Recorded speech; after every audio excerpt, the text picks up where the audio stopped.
Wordnet is created manually, and I gave a demonstration of the Indian language Wordnets, which are all linked together. The first Wordnet in the world was created for English. It's called Princeton Wordnet. And this came in 1992. European Wordnet followed in 1998. And Hindi Wordnet came in 2006. Indian language Wordnets in 2010. So this is the Indo Wordnet project where many institutes were involved. Now you've seen the demo where we took a word and all its senses. The senses are encoded as synsets, which are the most important entities in a wordnet. They are the nodes, and the nodes are related by semantic and lexical relations. So the main purpose of wordnet is sense disambiguation. Though that was not the initial purpose of creation. The initial purpose of creation was language teaching. And the WordNet was created by retired army personnel, officers, defense officers, and so on. And they sat down and took every word, looked at all possible senses of the word. And the mechanism for representing word sense was putting together words which have same sense. For example, if I take the word house and create a set with house and family, then the meaning in which the word house is used becomes very clear. It is in the sense of family.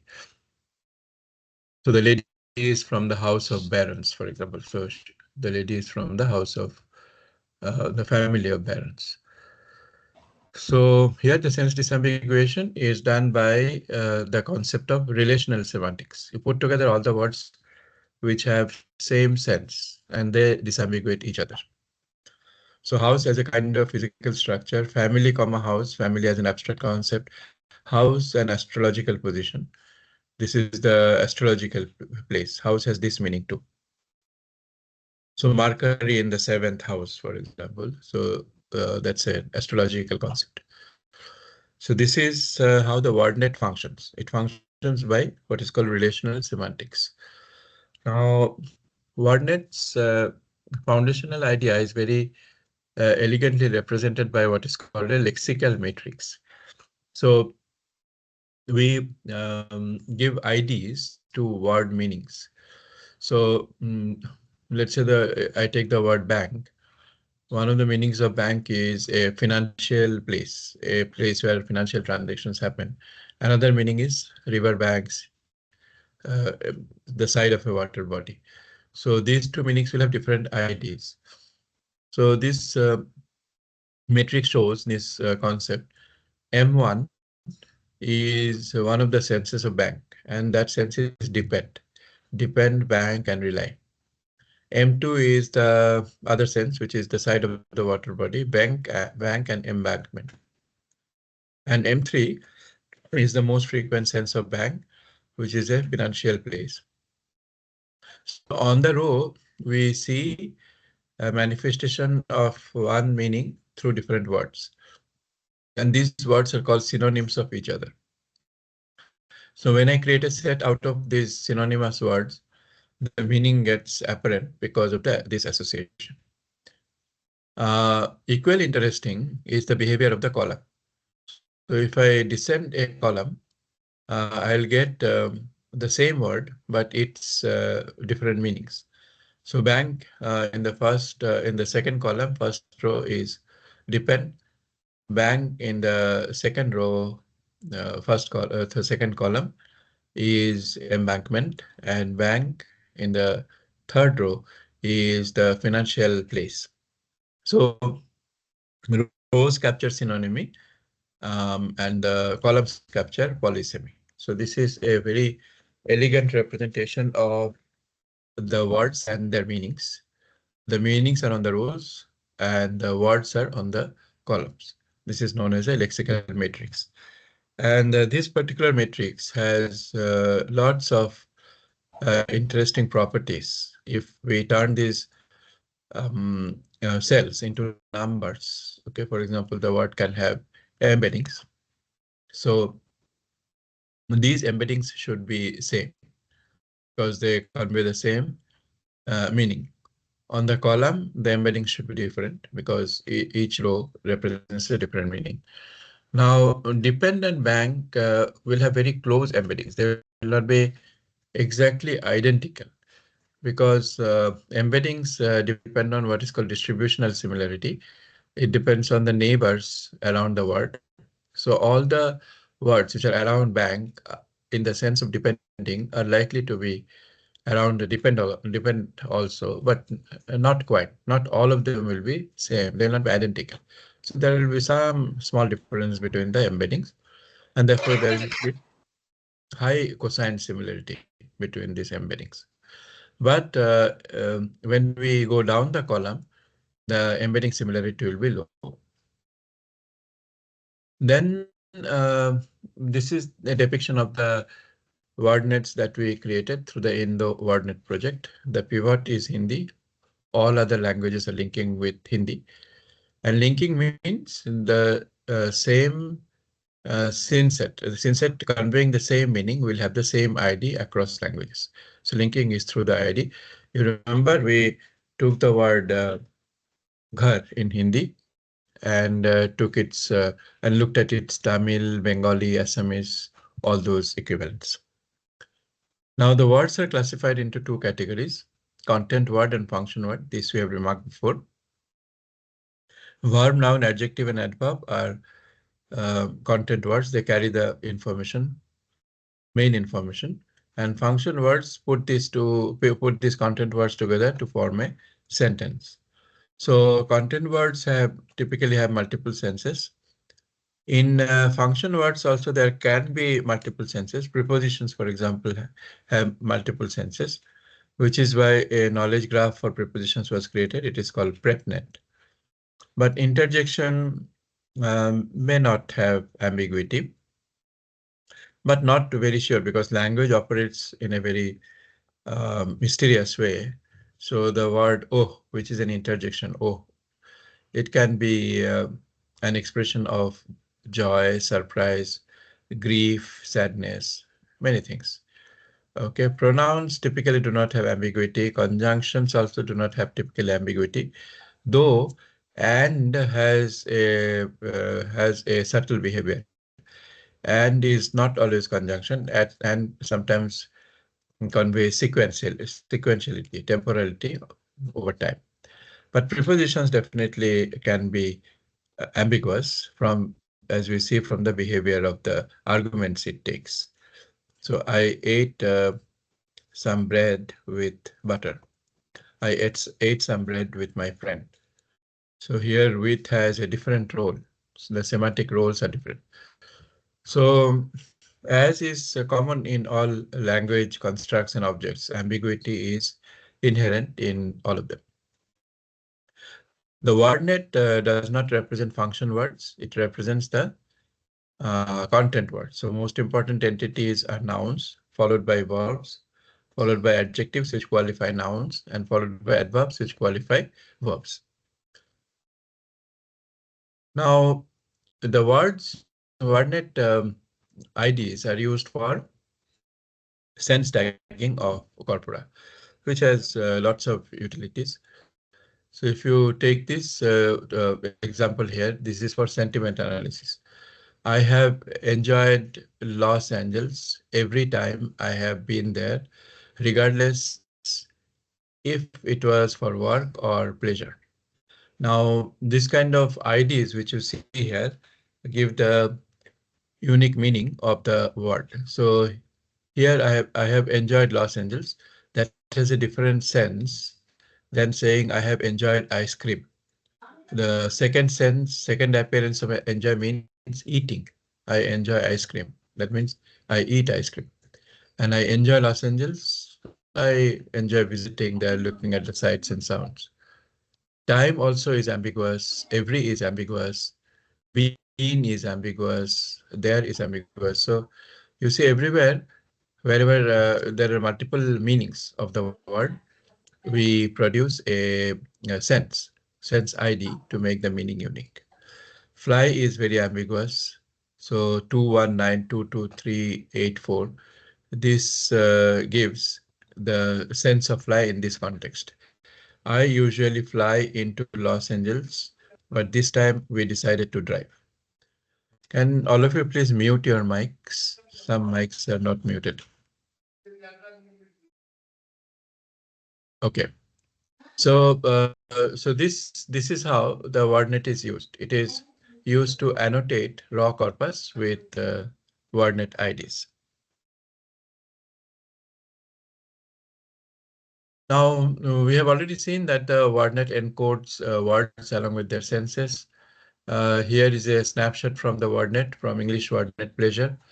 The noun pleasure has 5 senses. Pleasure presents a fundamental feeling that is hard to define, but that people desire to experience. He was tingling with pleasure. Pleasure also means joy, delight, something or someone that provides a pleasure, a source of happiness, a joy to behold, the pleasure of his company. The new car is a delight. So here, although the same word is not used, you can replace them. This new car is a pleasure. If a pleasure can be a formal expression, he serves at the pleasure of the president. When you say it is my pleasure, it's a formal expression. A pleasure can be an activity that affords enjoyment. He puts duty before pleasure. So there are different senses. I have not given all possible senses of pleasure. So show here only 4. And then if you query the wordnet, you get all these senses. Now, what is the basic principle? The words in a natural language are polysemous. This applies to all languages. There is no natural language which doesn't have word ambiguity. And we make use of the relational semantics to capture the unique senses of the words. The next important notion is that of relationships. So synonymy, hypernymy, antonymy, meronymy, gradation, entailment, and troponymy. 1, 3, and 5 are lexical relations. So synonymy, antonymy, and gradation, these are word relations. They're always between 2 words. Other relations like hypernymy, meronymy, they are between synsets. So some of the relations link words, some other relations link senses, which is synsets. So if we look at this part of the wordnet graph, house is an ambiguous word, but house and home, if you put them together, then it becomes, it has a unique meaning, a place that serves as the living quarters of 1 or more families. So this is a sense of the word house expressed as a node. So house or home is a kind of dwelling or abode. So that's why there is a hypernymy relationship. So dwelling or abode specializes to house or home, and house or home specializes to dwelling or abode.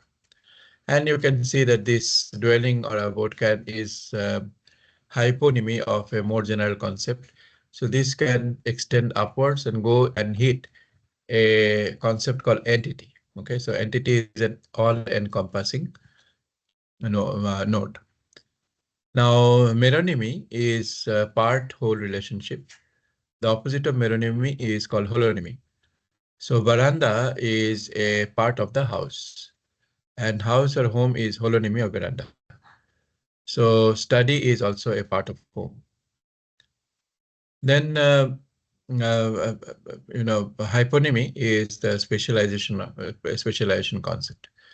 It is also interesting to note that not all relations need to be explicitly encoded. So, for example, the kitchen being a part of dwelling or abode is encoded here at a higher level. Thereby, all the children of dwelling, abode inherit that particular meronymy relation. So that leads to the economy of the storage of the wordnet. Entailment is another very basic relation that always links actions. Entailment can be temporal inclusion, without temporal inclusion, and with troponymy, without troponymy, with backward presupposition and cause. So these are verb relationships. So here are examples. Let us take the verb limp and the word walk. Limp is a manner of walking. So that's why it is called troponymy. Troponymy means manner of. Limping is a manner of walking. Lisp is a manner of talking. Lisping is a matter of talking. So lisping in Hindi is equivalent is tutlana and Bengali tutlano. It's a manner of talking. Now, when somebody is limping, he or she is also walking. So that's why it is coextensive. Limping implies walking, though walking did not imply limping. So this is also an example of temporal inclusion. The limping activity is coextensive or temporally coincident with walking. Is there an example of troponymy, of temporal inclusion, where the relationship is not troponymy? That is, it's not a manner of. Snoring is not a manner of sleeping. Okay. Buying is not a manner of paying. There is a temporal inclusion. When snoring is happening, sleep is also happening. When buying is happening, paying is also happening. But buying is not a manner of paying. And buying is properly included temporarily in the act of paying. Now, why all these, finesse, all these nitty-gritties about verbs? That is because we have to link the actions in terms of cause and effect, in terms of backward presupposition. We have done some work on pragmatic capabilities of large language models. So we studied if backward presupposition is captured by LLMs. So when we say untying a shoe, it means that sometime before the shoe must have been tied. Otherwise, my untying is not possible. And you can also see that there is no temporal inclusion for this relationship. It is entailment, but it is not temporarily included. Untying happens after the tying action is over. Unlike limping and walking. Limping and walking happen together. Untying and tying do not happen together. Then there is cause and effect. If I raise a child, the child rises. The effect of raise is rise. The effect of give is to have. If I give a pen to my friend, the friend has the pen. So these are very important for capturing common sense day-to-day knowledge. And we are all very happy to note that entailment is very well handled by large language models. Not all of them, like presupposition, for example, the Llama 8 billion, Llama 3, 8 billion has about 60% accuracy, whereas Llama 370 billion has more than 80% accuracy. Human beings have more than 90% accuracy. This is what our study shows reported in this year's ACL. Now, all these cases are called entailment. That means implication. Okay, so snoring implies sleeping, buying implies paying, limping implies walking, lisping implies talking. Succeeding implies trying, untying implies tying, raise implies rise, give implies have. So all these are implications. If one action has taken place, the other action must be also true. Reverse is not always true. Trying doesn't always mean succeeding, but succeeding means trying. Okay, untying means tying. That must have happened. So this is very useful for inferencing, and all of us know the importance of inferencing in today's world. Inferencing is done by neural network models by producing probability values for different classes in the outermost layer. So that is probabilistic inferencing. Here, this inferencing indicates logical inferencing. So do please note this: entailment is a heart of natural language processing. Now, when we create the scene sets, we typically employ large teams of scene set creators, linguists who are expert in the language, and they should understand the fine senses of the words. So three principles are followed: minimality, coverage, and replaceability.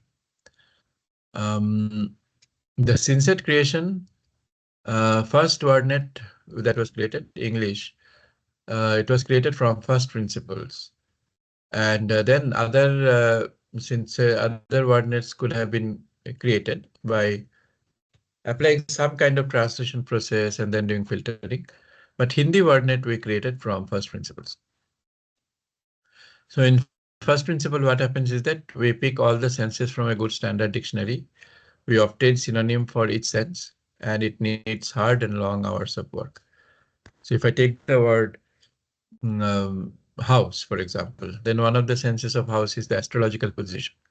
So then understanding that house has a different sense, we'll have to look for other words which express that sense, and then we have to put these two words together. The expansion approach is using the wordnet of another language, preferably in the same family. So to create the Bengali wordnet, use Hindi wordnet. So pick the synset from the Hindi wordnet and obtain the sense from the gloss. Get the words of the target language for this. So for ghar, if the sense is astrological place, then we try to find out in Bengali which words express that astrological place.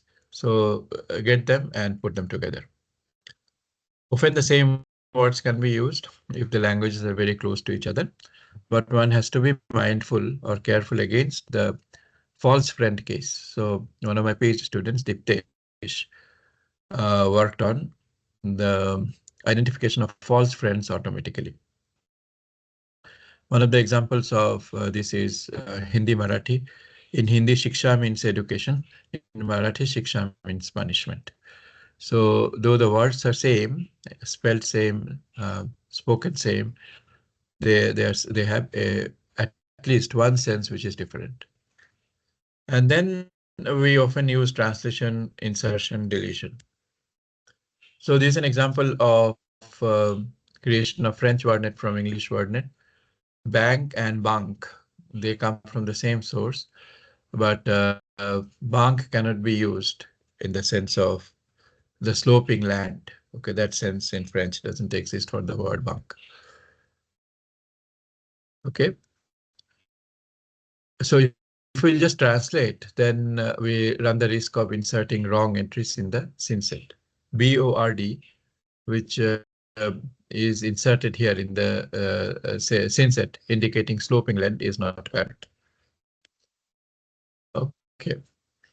Then lexical relations are antonymy, synonymy. Synonymy we have already explained. Antonymy is opposition in meaning. And here phonetics plays a role. Therefore, antonymy is never between senses or synsets.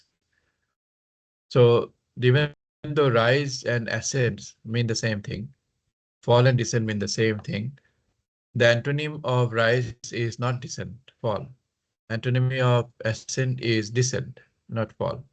So antonymy is opposition of meaning, but antonymous words are choosy.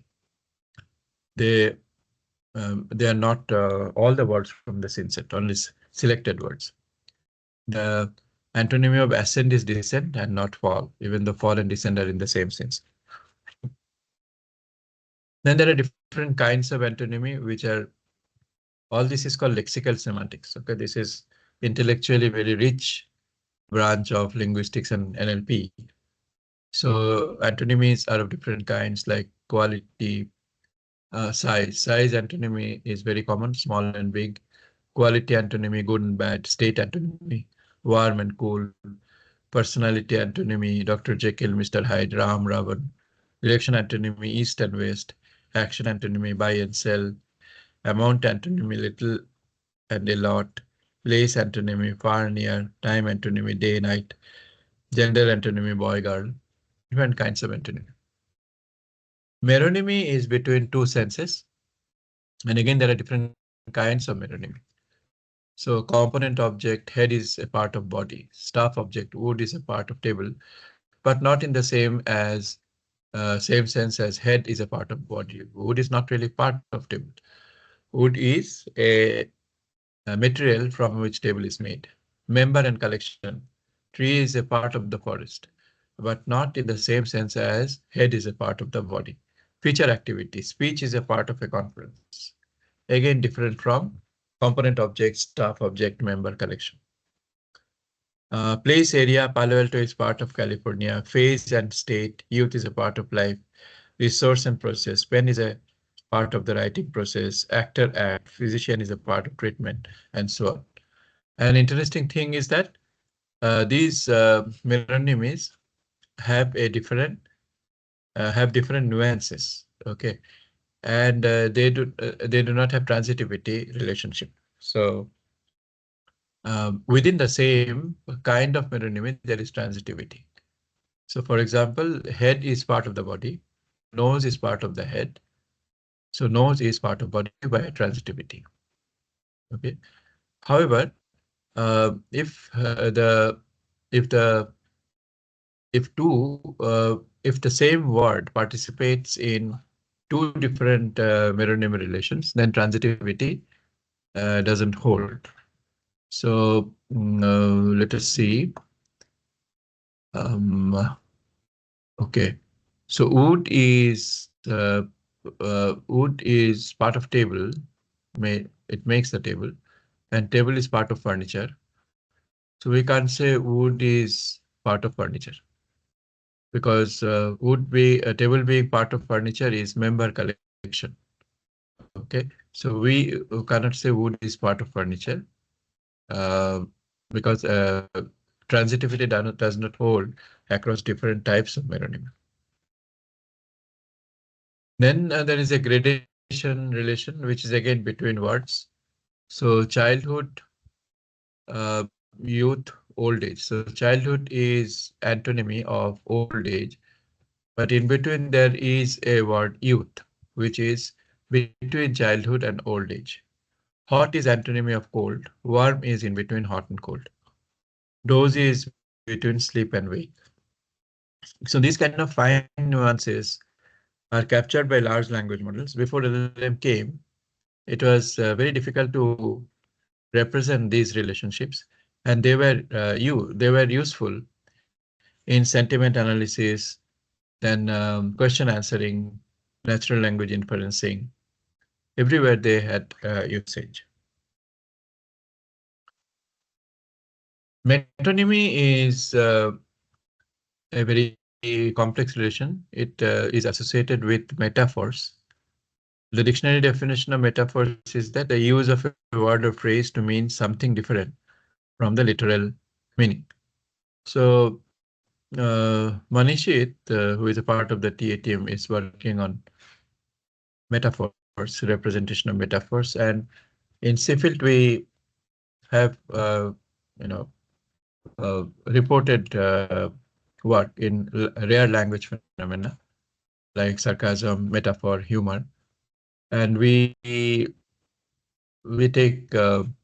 we take a lot of effort in NLP of rare language phenomena. Sarcasm was one of them, humor is another, and now we are trying to make some inroads into metaphor. Now, linguistically, there has been lots of progress in metaphor, but they have not been turned into algorithms.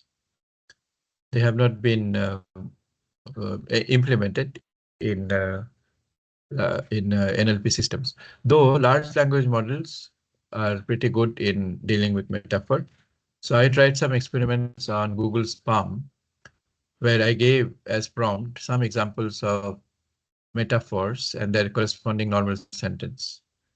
So um, so things like I will walk 1,000 miles to meet you. It's a metaphorical sentence.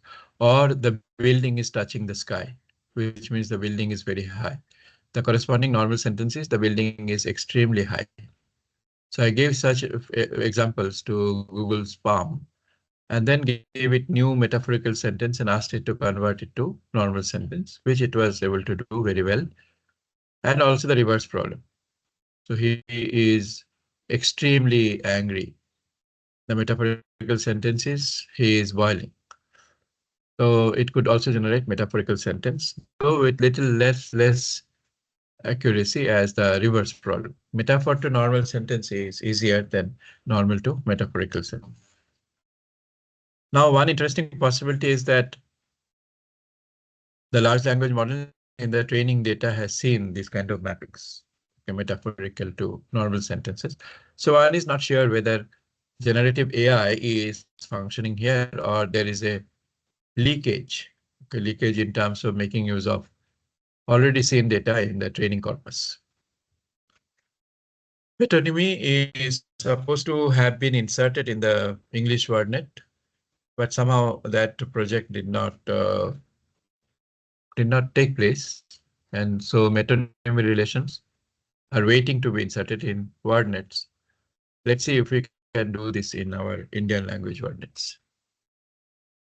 So Wordnet limitations also exist. It contains little syntactic information.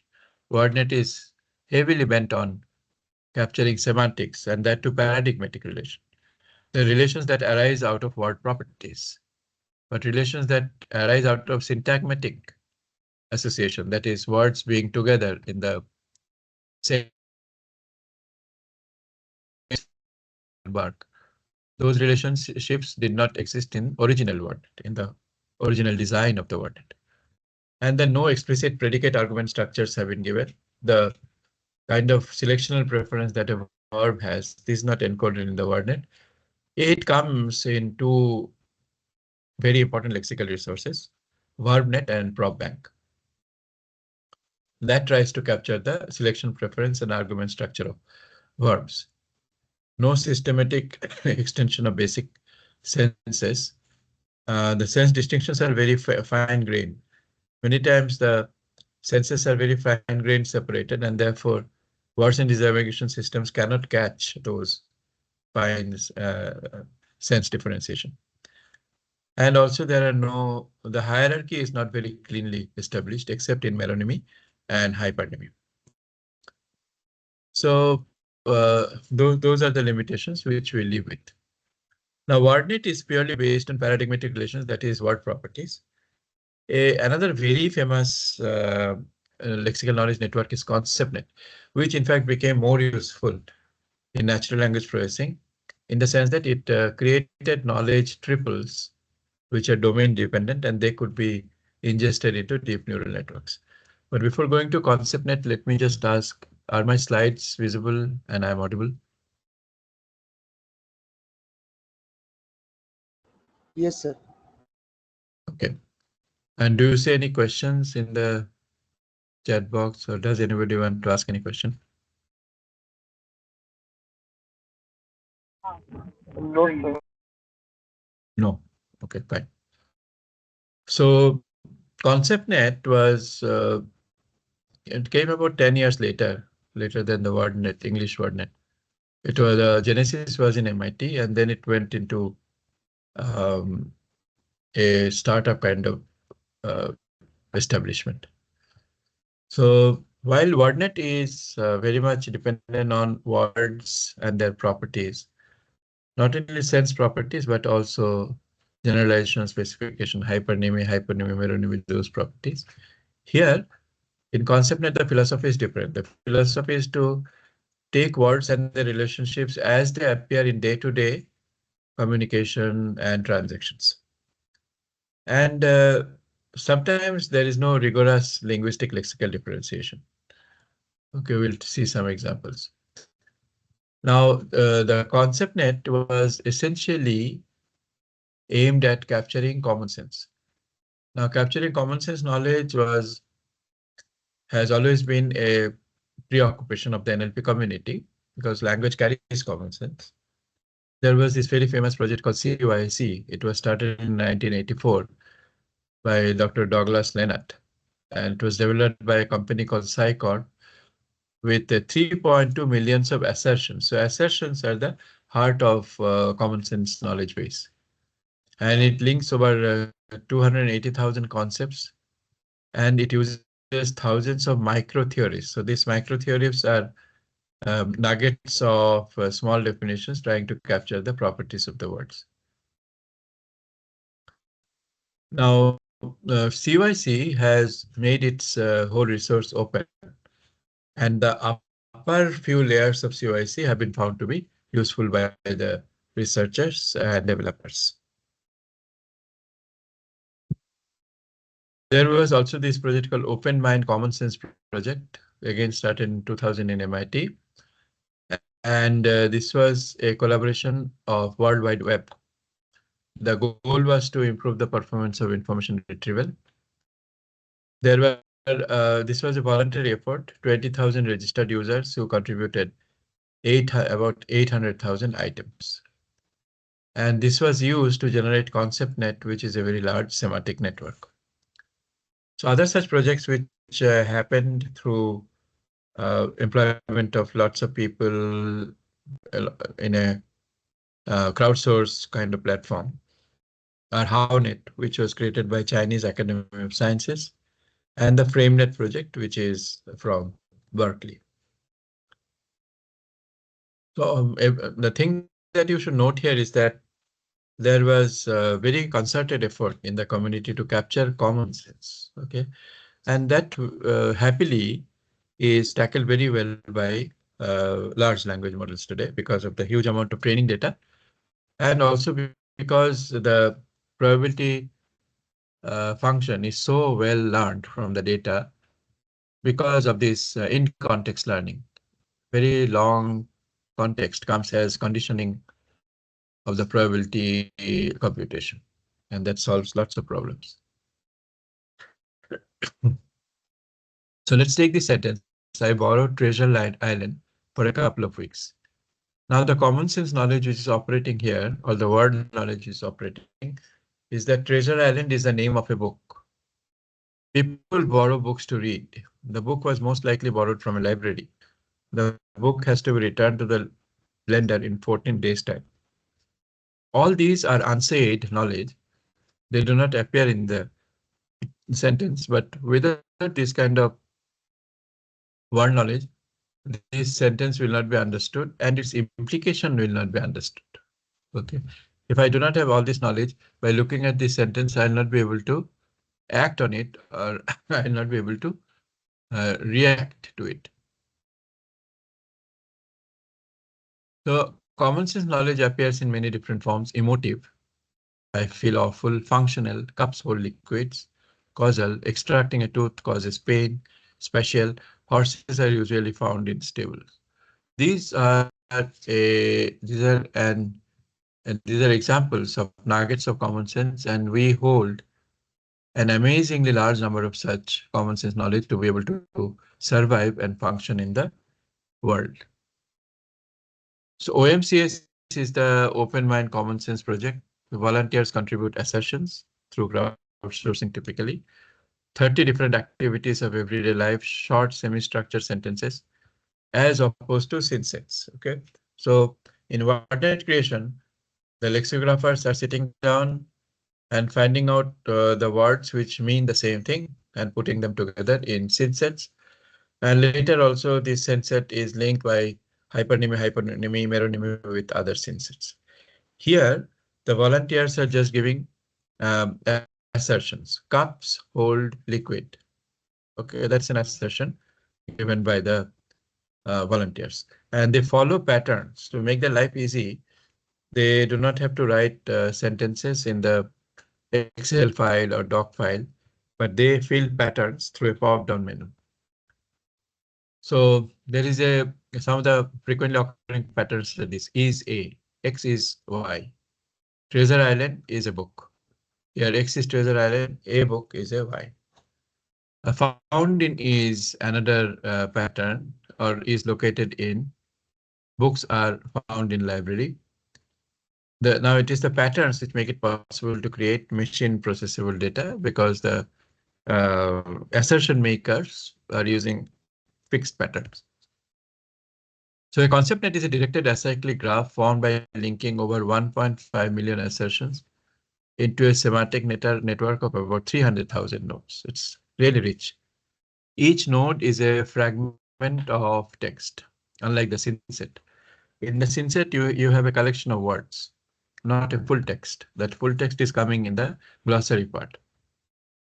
gloss part. So each node is a concept. The nodes are noun phrases, watermelon, or verb phrases like breathing of air. They could be preposition phrase also, with a spoon, for example. Now, ConceptNet tries to bring some systematicity in creation of the knowledge. For example, 20 relations are grouped into 8 thematic types. I'll not go into details of these thematic types. You can read the paper. There are called K. There are types like K lines. K lines are called knowledge lines. Then there are things like is a, property of, part of, made of, defined as. Those you can see are very, very frequently occurring, very important relations. Is possibly the most important relation. Cat is an animal. Property of mewing is a property of the cat. Part of leg is a part of the cat. Made of table is made of wood. Defined as triangle is defined as 3 lines meeting each other on a plane. Agents are another set of relations capable of, okay, batsmen are capable of batting. Horses are capable of running. Fish is capable of swimming. Okay, these are common sense knowledge.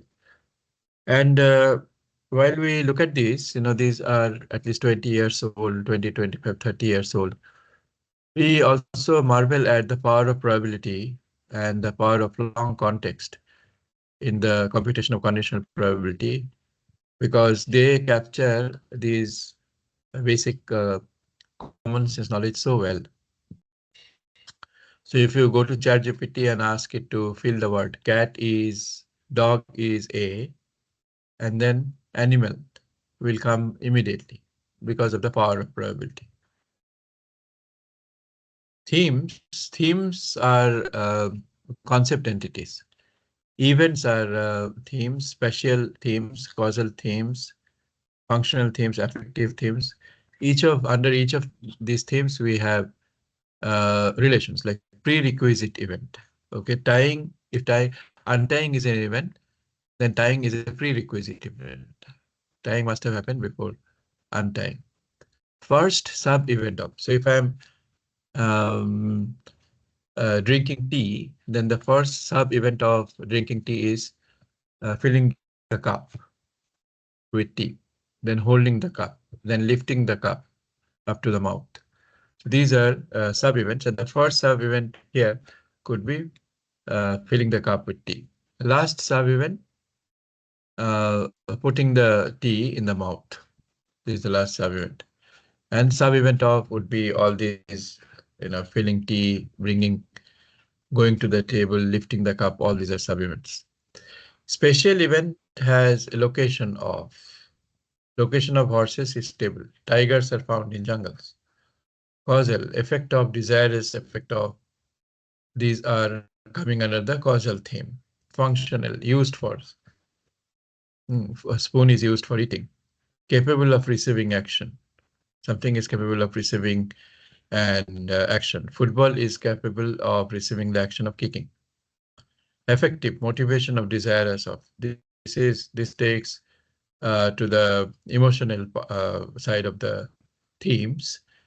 Desirous of motivation of the motivation of studying is doing well in the examination.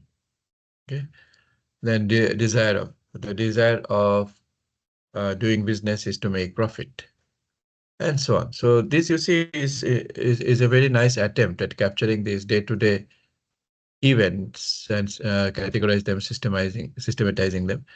This has happened in India also for last 2000, 3000 years before this attempt was made. And this is in the domain of Mimamsa, which deals with semantics. And all old philosophical linguistic traditions tried to systematize what do human beings do in their thinking, acting. So here is a documentation of what is there in the concept net. Under things, there are 52,000 assertions. Like apple is a fruit, part of CPU is a part of computer, property of coffee is wetness is property of coffee, made of bread is made of flour, defined as meat is defined as flesh of animal. Under events, there are 38,000 assertions. Under agents, 104,000 assertions capable of dentist capable of pulling tooth, spatial, temporal, causal, affectional, desirous of person not to be depressed. Play game, the motivation is compete. Functional, there are 115,000 assertions. Association K lines, there are 1.25 million assertions. Western civilization is a part of civilization. So these were lots of knowledge has been encoded in ConceptNet, not always extremely accurately because this is always through crowdsourcing and voluntary effort. And there is also a supporting ontology.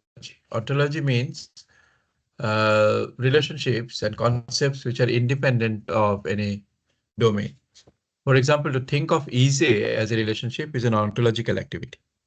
Is a made of, defined as, capable of, part of. These things came first, and then cat was linked with animal through easy. Now, thinking of those basic relations like is a, made of, etc., is also a very elaborate task and a very insightful task. How do we know that we'll need an easy relation? So that came from lots of observations that cat is an animal, dog is an animal, scooter is a vehicle, okay, table is a furniture. So huge number of easy instances all around us. So they have to be captured and represented. So that's why easy came as a ontological relation. Always remember, ontology is a universal framework, and knowledge graphs are created by instantiating or borrowing concepts from the ontology. So ontology of concept types: eat sandwich is an event, orange juice is a thing, at zoo is a place, property is furry. So the fact that there are events, things, places, and properties, there are these four categories, is itself an ontology task.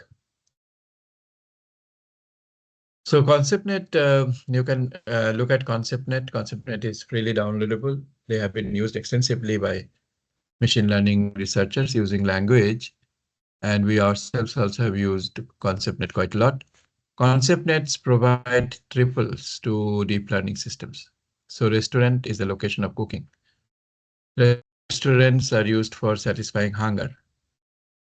Oven is used for cooking. Oven is used for baking. So these two nodes and the relation, which is also called entity one, relation entity two, knowledge triple, they are converted into embeddings, and then they are given as additional input to a deep learning system to enrich their functioning. So there are these two examples. So kitchen table is in house, kitchen table is part of chair. This is looking like meronymy relation in the Wordnet.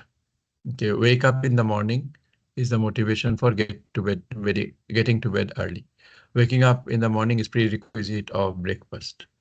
Those who wake up very late will probably miss the breakfast. Now, chewing food is the sub-event of eating breakfast. Read newspaper is also a sub-event of eating breakfast. These two activities go simultaneously. So, say from sentences to ConceptNet requires applying NLP tools and techniques.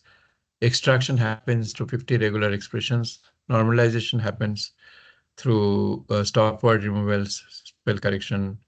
And then relaxation is a process by which we try to generalize the triples, or we bring in additional examples which are like an existing triple. Cat is an animal, dog is also an animal. That happens by expanding the scope of this relation. Relations and facts are stored in the database of ConceptNet. The ConceptNet itself is a huge database, and uh, one keeps track of which assertions are used most frequently. This is for hashing purposes, making the access of the ConceptNet more efficient. And inferencing happens from transitivity relations typically. This happens through navigating the concept. Multiple assertions inferred from a single open-mind sentence. For example, a lime is a sour fruit. Then we infer lime is a fruit. Okay, and additionally infer that the property of lime is sourness. And we can infer generalizations. If the majority of fruits have the property sweet, then this property is lifted to the parent class. Property of fruit is sweet. There is an NLP engine which is called Montelingua. This tries to extract concept net nodes from corpus and also maintains it. This is how the interface looks. And this is a snapshot of the concept net. Okay, so there are other systems and tools associated with ConceptNet, ARIA, Goose. So the information is there on the slide. ConceptNet application has been a large number of applications have happened using ConceptNet. Let me straight away come to one of the applications which we recently did. So last year in the ACL findings, this was reported, knowledge graphs in automatic radiology report generation. This was the work of my PhD student, Kaveri Kale. So I thought I'll take up an actual application that happened in our lab, making use of knowledge graphs.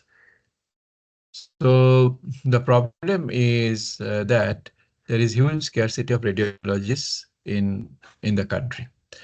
Let me ask again, my slides are visible and I am audible. Is it okay? Yes, sir. Okay. So the radiologist to patient ratio in India is 1:100,000. In US it is 1/10. For every 10,000 patients there is one radiologist. And in China for every 15,000 patients there is one radiologist. In India it is extremely small, extremely skewed ratio.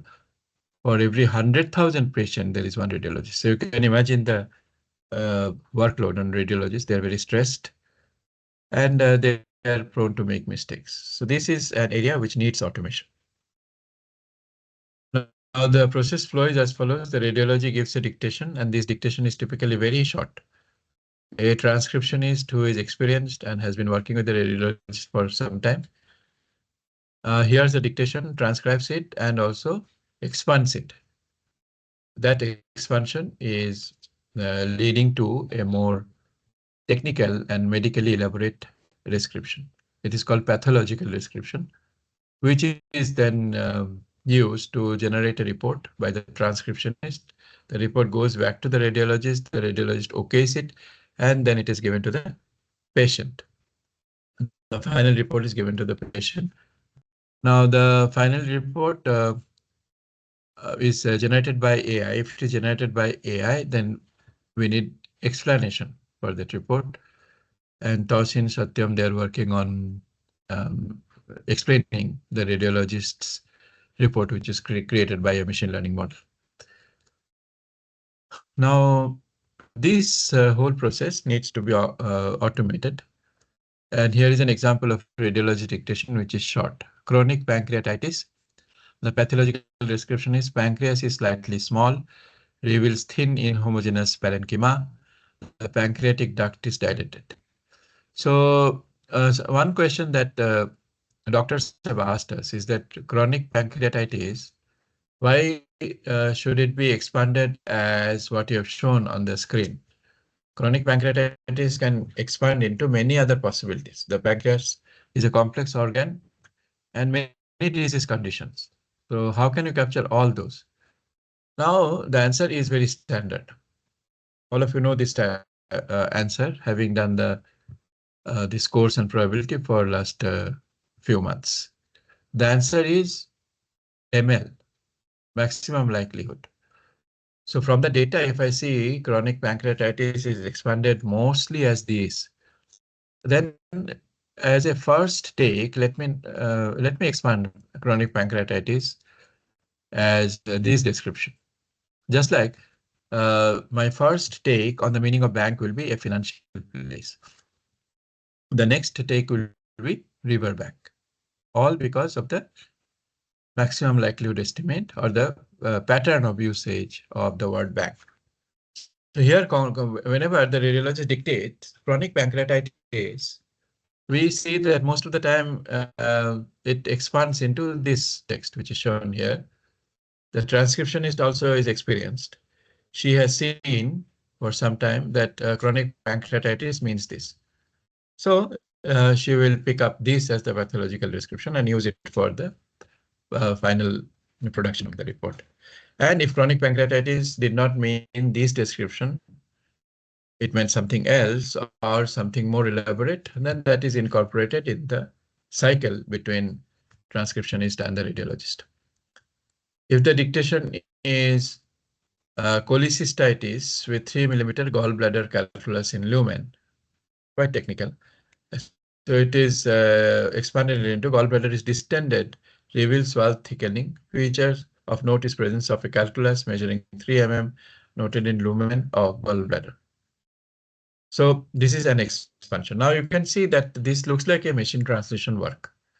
The input is a short description. Output is an expanded description, which is also medically richer and more accurate. Grade 2 fatty liver. Liver shows moderate increase in echogenicity. So again, my point is that when an AI agent is doing this expansion, no medical knowledge is at play. All that is happening is a probability distribution at work. And this sequence of words having the highest probability for the input dictation pattern. Now, the automation of this whole process consists of, first of all, the radiologist dictation being picked up by an automatic speech recognition engine, ASR, which produces the textual form of the dictation. And then report generation happens through an elaborate process of consulting a knowledge graph and then producing the report. So let's elaborate those stages. First, a description of the data set. The radiology reports are collected from 5 different hospitals. This is our work with our startup partner. Approximately 100,000 reports were collected. Of this, 15,000 were ultrasound, and all USG reports were anonymized because of ethics considerations in medical NLP, which is a very critical issue. The knowledge graphs consisted of these organs: gallbladder, urinary bladder, pancreas, kidney, liver, prostate, ovary, uterus, and ureter from the ultrasound report. The knowledge graphs were created manually. So Kaveri applied information extraction tools on these reports, which are collected, which form part of the data set, and then extracted entity relation entity, those triples, and then used then created a preliminary Wordnet knowledge graph, which was refined and corrected by actual radiologist, human radiologist looking at them. And in that process, as I mentioned before, knowledge graphs are always supported by an ontology. So this ontology provides logical relations like part of, type of, property of, modifier of, which are fundamental relations. They are not any domain or knowledge graph specific. So they are picked up from what is called radiology ontology.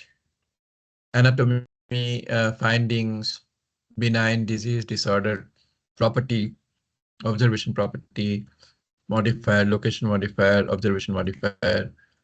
Where is the cyst? Which part of the uterus contains the cyst? Is it an upper part or lower part? So those kind of information. But you see this location modifier, observation modifier, these are independent of any domain.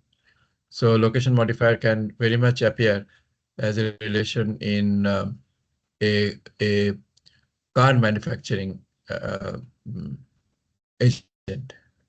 If you're manufacturing a car, assembling a car by AI, then that AI will be driven by these kind of ontological concerns. So here is a knowledge graph, which you will note that is looking like a concept net. So river is the root entity, and everything, all other nodes are related to liver. So hepatomegaly, for example, is found in the liver. Normal, moderate, severe, mild, enlarged. These are different kinds of hepatomegaly. Hepatomegaly is expansion of the liver. The liver swells. So normal hepatomegaly, moderate hepatomegaly, severe hepatomegaly, mild hepatomegaly, and enlarged hepatomegaly. So enlarged is also passing through another node called size. Okay. Mild is a property related to state. Enlarged is related to the size property. Okay. So all different kinds of hepatomegaly have been documented here. And hepatomegaly, severe, mild, all these words are now linked with liver, which is at the root, through the relation found in. So similarly, there are left lobe, right lobe, a caudate lobe. These are parts of the liver, and part of relationship is used here. Trauma is a part, is a property of the liver. Does the liver have some kind of trauma? Okay, calcification found in segment 223. So this is elaborate anatomical work and elaborate anatomical knowledge, which is encoded in the knowledge graph. This was created manually. First, semi-automatically from corpora, then manually refined by doctors. Now, the deep learning model was used for this expansion into medically elaborate description. So the input which is given, for example, if the dictation is that chronic pancreatitis. Chronic pancreatitis will form a small graph of its own. Chronic and pancreatitis will be linked together, which can be obtained from a knowledge graph that we have created. Then this chronic pancreatitis subgraph is converted into an embedding. So this becomes a vector. And now the dictation is, let's say, here is it's a different dictation, grade 1 fatty liver. So we get the text embedding for this, and grade 1 fatty liver also gives a small graph. So then this KG augmented encoder takes the graph embedding of grade 1 fatty liver, and the embeddings of each of the words giving rise to the phrase embedding is also created. So these are encoded, these are put together. So we are saying that the grade 1 fatty liver's knowledge graph embedding enriches the embedding of the whole phrase grade 1 fatty liver, which is word embedding based. Then the final output is liver shows mild echo texture. This is the pathological description corresponding to radiologist dictation and is crucial for producing the report. So we first have KG augmented encoder, and then we have KG augmented decoder. What is happening here is that we get the text decoder. The text decoder is producing liver shows mild echo texture. How the text decoder works is that it keeps computing conditional probability of the words in different positions.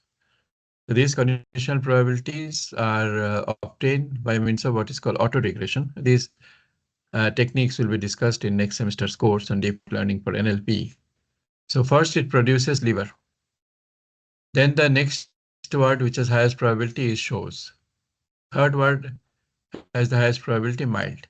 So you see these probabilities are functions of what has already been generated so far. This is called auto-regression, and a function of the input sentences embedding, input sentences knowledge graphs embedding, and a concept expansion graph, which is the function of the knowledge graph supplying information. So I'll give an example and explain to you. So at two stages, the knowledge graph is playing its crucial role. One is obtaining an input graph representation for the input dictation.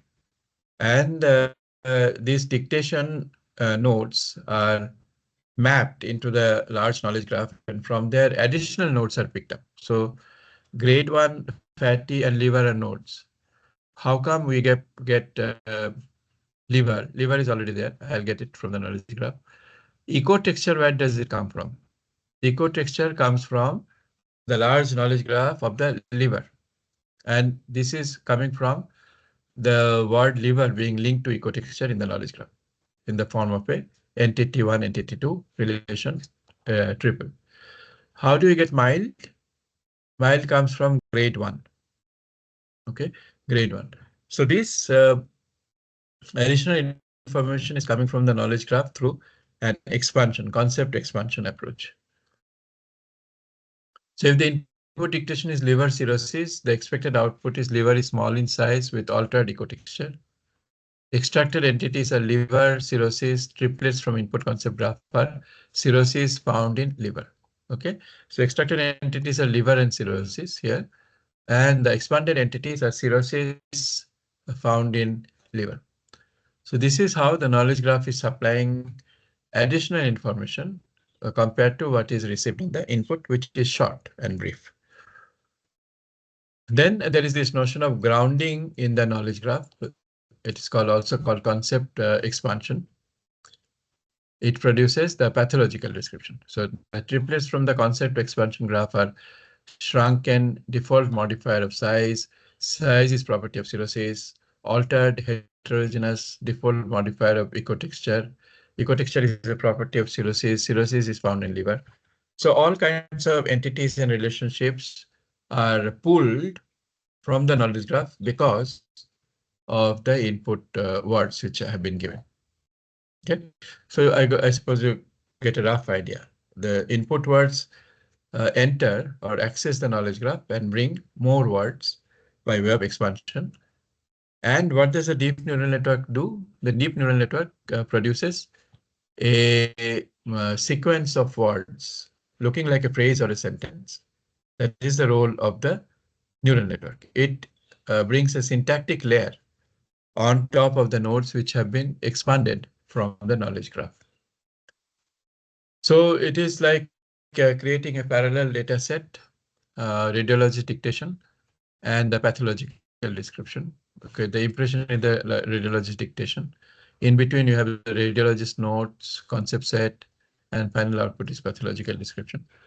So those of you who have some exposure to RAG, retrieval augmented generation, would note that radiologist notes is supplying the RAG corpus.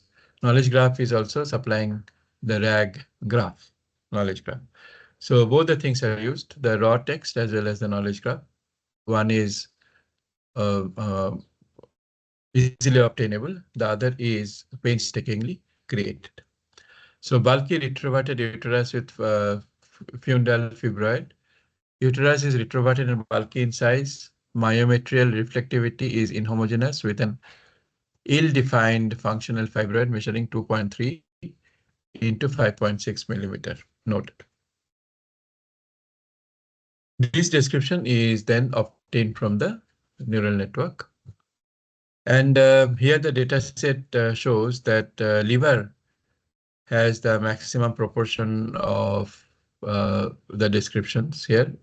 So liver has the maximum amount of data that are used.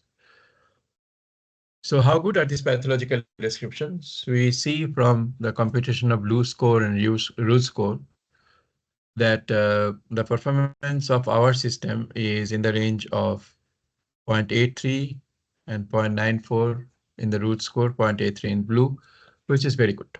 Okay, and this was reported in the in last year's ACL.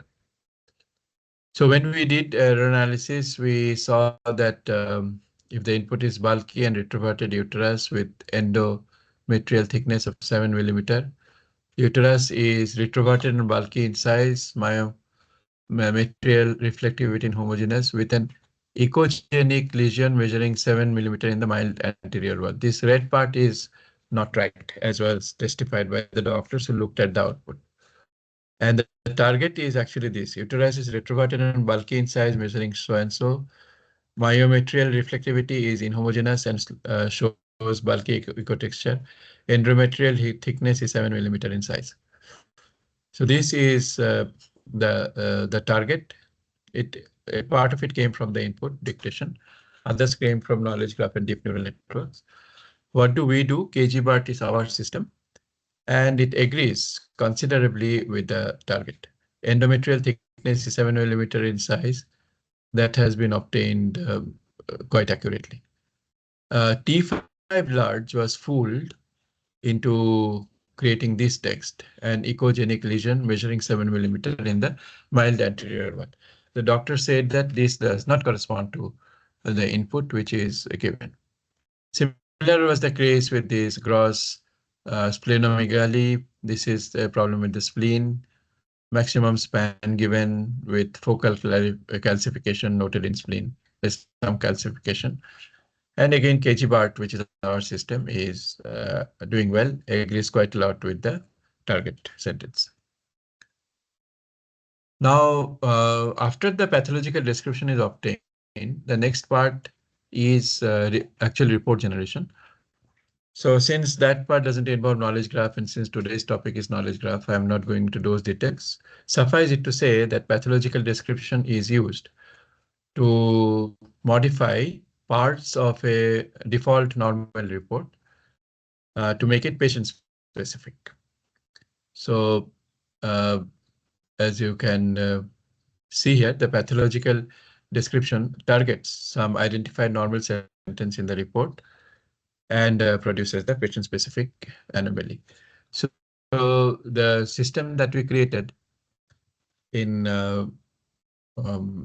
collaboration with our startup partner, Ognito, this shows the output that is obtained. The final output of interest is the third column, generated report. Liver is normal in size and ecotexture. This is the normal person's report. This is converted into liver shows moderate increase in ecogenicity. So this segment of the normal report is targeted and modified from the patient's, from the radiologist dictation and supported by the knowledge graph and the deep neural network. So pancreas is slightly small, reveals a thin inhomogeneous parenchyma. The pancreatic duct is dilated. So this is incorporated in the final report. Pancreas is slightly small, reveals thin inhomogeneous parenchyma. The pancreatic duct is dilated. This is borrowed here. And what was there in the normal report? Pancreas appears normal in size and ecotexture. So this is updated for the patient. So this is a system which was created, and it has been taken to 3-4 hospitals in Mumbai. The doctors are giving reasonably good reports about this tool being useful, and we'll see going forward what happens. Now, when we see this generated report, we might need an explanation as to why this is produced. So that is the next part of the work which is happening in our lab. And it tries to give an explanation as to why the system is saying that pancreas is slightly small, reveals thin inhomogeneous parenchyma. And pancreatic duct is dilated. Why is it saying so? So explainability will give that indication. Okay, so this is what I wanted to say today. And let me now finish the course by giving a recap. We have been collecting one slide recap of every week. So I have concatenated all of them and would like to see what all we have done in the course. So we began in the first week with Turing test and Chinese room experiments, both of which are based on language.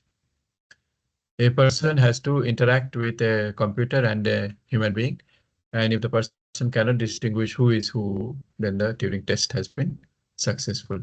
Similarly, in Chinese room experiment, a person doesn't understand any Chinese, but answering all questions of a Chinese person by consulting an AI system. The question is, does the person understand Chinese? So he is giving an impression of understanding Chinese, while it is not actually the case. Then we defined NLP, which is the art, science, and technique of NLU and NLG. NLU is natural language understanding. NLG has become very important in the age of Gen AI today. And I have again and again emphasized the role of linguistics and probability, which are foundations of NLP. We tried to understand what LLMs predict. They predict the language objects and language properties. This also I have said many times. And we compared the size, energy requirement, carbon footprint in terms of polluting the climate of LLMs vis-a-vis humans. We gave a list of well-known LLMs, MLMs, medium language models, and small LLMs, and came to the all-important notion of NLP stack. This is the NLP stack, going from morphology all the way up to discourse, pragmatics, co-reference. And we wanted to see how does ChatGPT perform at each stack. It is doing very well, of course. Then at the pause tagging layer, we are concerned with the categories of words in terms of their part of speech. So there was this notion of whether to apply generative framework or discriminative framework. Generative framework is based on Bayes theorem. Then hidden Markov model uh, uh, actually revolutionized the NLP area. It introduced the statistical learning-based NLP. The question of should I apply Bayes rule or not, that means should I operate with generative framework or discriminative framework, has always existed. With neural networks, we have gone completely to discriminative framework. We understood how Viterbi algorithm works, how it prunes the paths which are destined to have low probability. Then we wanted to understood what is large about large language models. And 3 tasks are solved by hidden Markov model, Viterbi forward backward algorithm, and Baum-Welch algorithm. We did discriminative part of speech tagging with beam search. The other kind of search was Viterbi search. And all of you have done 2 assignments, hidden Markov model based pause tagging as well as CRF based pause tagging, one generative, the other discriminative. Pen tag set is used for creating the pause tags. From pen tag set, we got a smaller tag set, which is universal tag set. And the importance of probability was understood. It is impossible to give 100% precision and recall for pause tagging in the most general scenario. Then we slowly move to underlying structure, that is shallow parsing and deep parsing. In deep parsing, our motivation was the fact that even though everything is same on the surface, we get 2 different meanings or 2 different pragmatics actions. So that showed that there is structural ambiguity in sequence of characters or sequence of words. 2 kinds of parsing, constituency parsing and dependency parsing. And they have their own utility. For example, dependency parsing is crucial for creating knowledge graphs, doing sentiment analysis, question answering, and so on. Now, context-free grammar produces the basic expression for structure. And we did top-down, bottom-up parsing, CYK parsing, and also underlined the importance of BI notation, okay, beginning of a chunk and inside a chunk. Constituency parsing, we went into a lot of details before the midsem. We understood what is a constituent and how the nodes under a parent form a head modifier set. One of them is a head, all others are modifiers. Languages have pre-modifiers and post-modifiers. Adjective is an example of pre-modifier, the blue ball. The blue ball in the garden is an example of post-modifier. Dependency parsing is much more direct with respect to semantics, where head and modifier are expressed directly. Ambiguity resolution happens by proximity, by selectional preference, argument frame, etc. We introduce the all-important notion of domination. The fact that a constituent dominates a segment of the sentence is so fundamental to understanding of parsing. And the probability of a rule, probability of A going to B, C, means a joint probability of B and C condition on A, which is very basic to probabilistic parsing. And then independence of position, context, and ancestry were used. These are like Markov assumptions to create the probabilistic framework for parsing.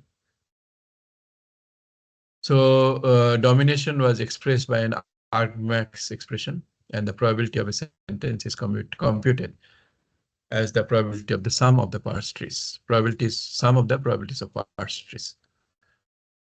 Inside probability plays a very important role in the probabilistic CYK algorithm, beta probability. So beta probability is expressed recursively. Beta probability of a node is expressed in terms of beta probability of the constituents. And the Buffalo sentence became quite famous because it is a stress test for parsing. Large language models do the parsing of a Buffalo sentence, but most probably because this is done through leakage. They just retrieve the parse. And the need for efficient parsing we understood from the notion of this quantity, which shows that there is an exponential number of parse trees possible. This is the Catalan number. As a large application, we covered machine translation, which involves everything of natural language processing, natural language understanding, natural language generation. An encoder-decoder framework ushered in the neural network-based machine translation. But underlying everything, all machine learning-driven machine translation is the probability of E given F, probability of the target language sentence given the source language sentence. Walker triangle provided a very nice framework for placing all kinds of machine translation systems in one single conceptual framework. The difficulty of machine translation arises from language divergence. Languages express thought differently through different arrangements of words and meanings. We systematically develop the blue score stage by stage, which is a very instructive exercise. And RUSE is recall oriented, whereas blue is precision oriented, because the denominator is the length of the machine generated sentence for blue score. Then we move to the bridge problem, which is showing the importance of probability. And we move to hypothesis testing, but before that, another large application was taken, discussions on bias, stereotyping, bias types, which was done by Nihar, and quite a lot of machine translation was done by Saurabh. So hypothesis testing is a major topic in whole of AI, machine learning, NLP, speech, vision. We did hypothesis testing in a reasonable amount of detail. The importance of null hypothesis was established. Next was the importance of confidence interval and level of significance. We noted that hypothesis testing is an exercise in proof by contradiction. Our whole goal is to show that if the null hypothesis holds, then the probability of the observation is small, and thereby contradict the null hypothesis. Type 1 and type 2 errors also are with respect to this processing. Then we tried to see how to understand if a piece of text is produced by ChatGPT. After ChatGPT came, certain words and phrases became more frequent, like delve, additionally, nevertheless, testament to. We looked at Indian thoughts on acquiring knowledge, pramana, the means of acquiring knowledge. So pratyaksha, anumana, upamana, shabda, arthatpatti, anupalabdhi. These were means of acquiring knowledge, and they are all relevant in today's world of LLMs. LLMs also acquire knowledge by all these 6-7 means. We did proof of central limit theorem and law of large numbers. Again, two pillars of probability as it is used in NLP. Then in the this week, we did named entity recognition. The three important categories of NMX, NUMX, TIMEX. Computation of NER is based on supervised, unsupervised, and semi-supervised approaches. Semi-supervised approach was popular for NER because one could label automatically and then correct manually. This is a cycle. More and more data get added to the training corpus, and the machine learning models accuracy improves. One can see there is an intervention of a higher level knowledge source, namely human beings. Discriminative models have been very successful for NER, CRF, MEMM, neural network.